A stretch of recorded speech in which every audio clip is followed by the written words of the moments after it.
Today we are going to talk about one of the most important laws concerning your money, which interestingly is also one of the most important laws of life.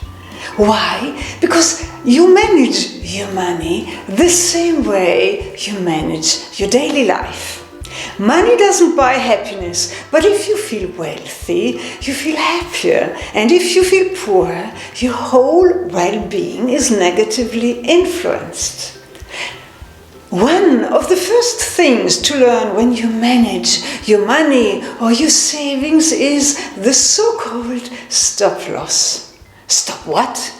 Well, it means stop your losses. You must decide in advance, yes, in advance, the amount, or better, the percentage you're willing to lose in case of an unlucky investment, and when to leave this investment. Usually you don't want to deal with this problem and abandon your savings to their fate. Well, you can set a limit, and this is a stop loss at 3 to 3.5%.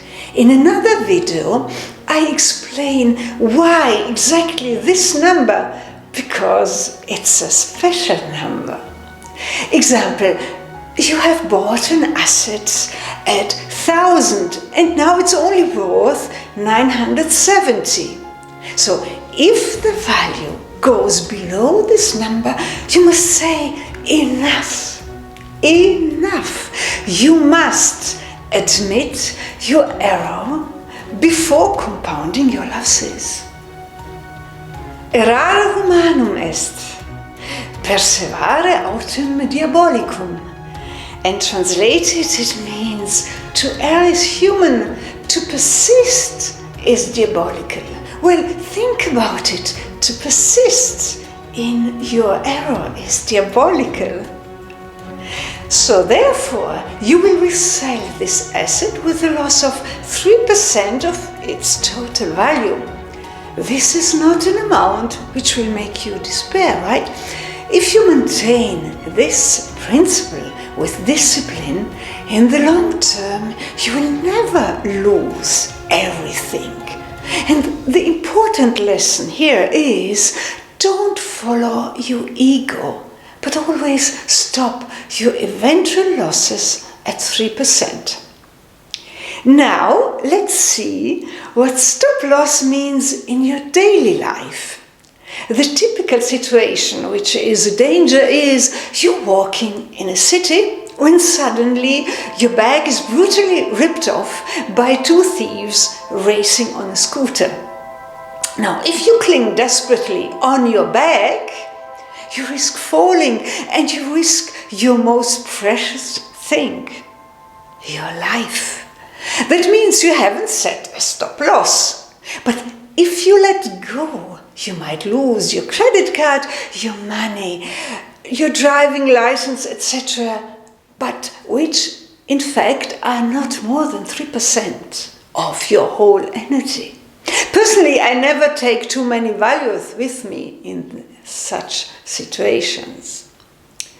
And now we are going to talk about one of the most interesting secrets, which is the secret of leverage. Because if you apply it, it might change your life and it might change your money issues. If you lose 3%, you must make 5% on your capital to break even, and that is very important to understand. But if you lose 30%, and this can happen in a blink of an eye, you must recuperate 40% to be at the same level as before. With a loss of 50%, the amount which equals the loss is already 100%. And remember, this is energy. The capital you need not to gain, but to recuperate what has been lost.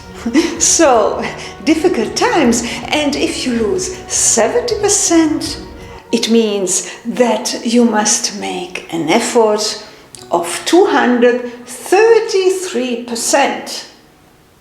Do you see what I mean? The more important your loss is, the less you can possibly recuperate.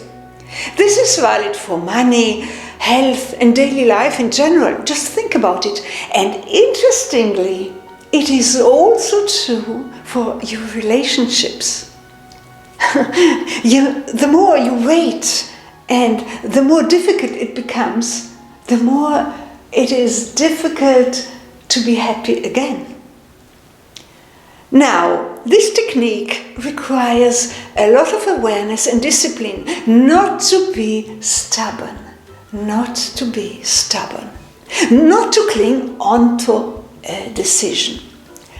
Just consider a situation in your life where you didn't put the brakes on 3%.